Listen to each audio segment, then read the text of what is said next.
hazırlayar. Qaharlıca seyreden diyemde söyleyen, hayalcadan yürüyen senin dinlenen. Söyleyen diyeceğim yakyan içimi gürlemen, sen yekecek yüreğimi alan.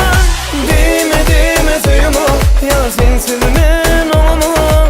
Dime söyüm o, başka söyleyim duyamam.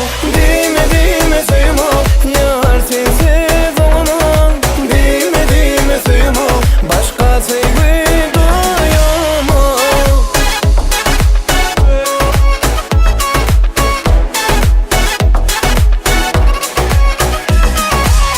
Saçların oynayan her yan şemalar, seni günlü görmesin yüreğim para.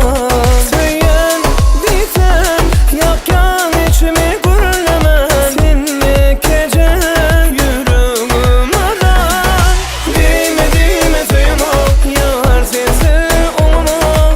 Dime söyüm o, başka sevgi duyamam. Dime söyüm o, yar sensiz men olamam. Dime söyüm o, başka sana duyamam.